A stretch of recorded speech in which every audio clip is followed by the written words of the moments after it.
जय बाबा अमरनाथ की। बाबा बर्फानी की यात्रा पे जाने से पहले रजिस्ट्रेशन कराना जरूरी है।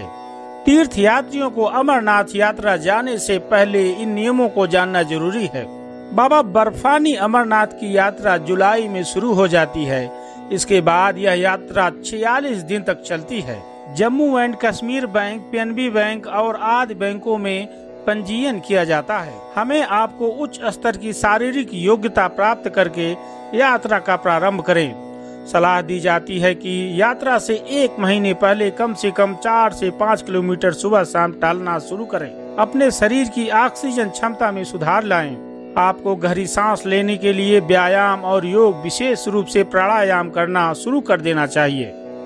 यात्रा के दौरान तेज ठंडी हवाएं का सामना करना पड़ता है, इसलिए ऊंचे पहाड़ों पर ट्रैकिंग के दौरान आपको पर्याप्त ऊनी कपड़े ले जाना चाहिए। यात्रा के दौरान ऊनी कपड़े, एक छोटा छाता, rain coat, waterproof trekking shoes, चलने की छड़ी, टोपी, दस्ताना होना चाहिए, क्योंकि यहाँ का मौसम धूप, बारिश और बर्फ में अचानक परिवर्तित हो जाता है। महिलाओं के लिए साड़ी यात्रा के लिए उपयुक्त पोशाक नहीं है, इसलिए सलवार कमीज, पैंट शर्ट या ट्रैक सूट बेहतर होगा। खुद का पहचान पत्र, ड्राइविंग लाइसेंस और यात्रा अनुमति पत्र अपने साथ रखें। यात्रा में ऐसे लोग न जाएं जो बीमारी से परेशान हैं। 6 सप्ताह से अधिक गर्भवती महिलाओं को तीर्थ यात्रा करने की अनुमति नहीं है। 13 वर्ष से कम बच्चे और 75 वर्ष से अधिक आयु के बुजुर्ग को तीर्थ यात्रा की अनुमति नहीं दी जाती है। जम्मू तक रेल से या निजी वाहनों से जा सकते हैं। जम्मू से श्रीनगर तक सिर्फ सड़क मार्ग से ही जाया जाता है। जम्मू से चलने के बाद पहलगांव पहुंचना पड़ता है। पहलगांव से गुफा तक की दूरी लगभग 51 किलोमीटर की है।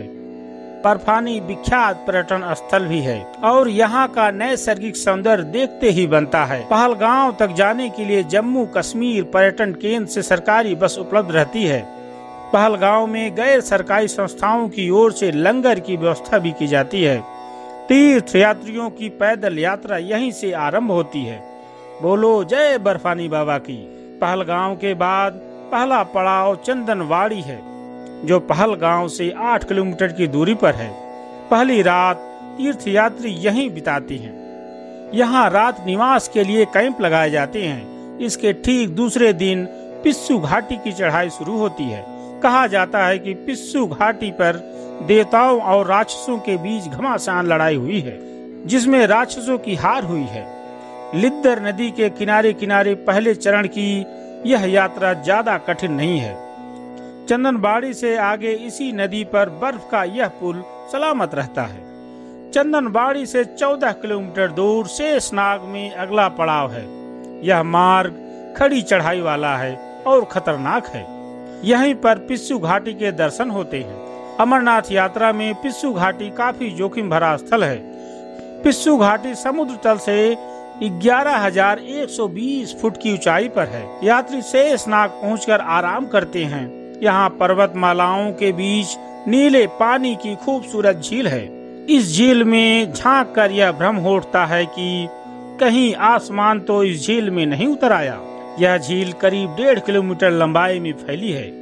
किंवदंतियों के मुताबिक शेषनाग झील में शेषनाग का वास है और यह 24 घंटों के अंदर शेषनाग एक बार झील के बाहर दर्शन देते हैं, लेकिन यह दर्शन खुश नसीबों को ही नसीब होते हैं। तीर्थ यात्री यहाँ रात्रि विश्राम करते हैं और यहीं से तीसरे दिन की यात्रा शुरू करते हैं। शेषनाग से पंचतरणी 8 मील के फासले पर है और महागुड़ास दर्रे को पार करना पड़ता है। महागुड़ास की चोटी से पंचतरणी तक सारा रास्ता उतराई का है। यहाँ 5 छोटी छोटी नदियाँ बहने के कारण ही इस स्थान का नाम पंचतरणी पड़ी। यह स्थान चारों तरफ से पहाड़ों की ऊंची ऊंची चोटियों से ढका है। ऊंचाई की वजह से ठंडा भी ज्यादा होती है। ऑक्सीजन की कमी की वजह से तीर्थ यात्रियों को यहाँ सुरक्षा के इंतजाम करने पड़ते हैं। अमरनाथ की गुफा यहाँ से केवल 8 किलोमीटर दूर रह जाती है और रास्ते में बर्फ ही बर्फ जमी रहती है।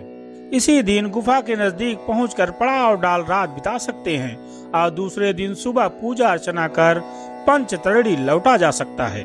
यह रास्ता काफी कठिन है, लेकिन अमरनाथ की पवित्र गुफा में पहुंचते ही सफर की सारी थकान पल भर में छूमंतर हो जाता है और अद्भुत आत्मिक आनंद की अनुभूति होती है। जय बाबा बर्फानी की। तो आप सभी ने बाबा अमरनाथ की कथा भी सुनी और यात्रा भी की। तो अगले एपिसोड में आपसे फिर मिलेंगे। तब तक के लिए नमस्कार।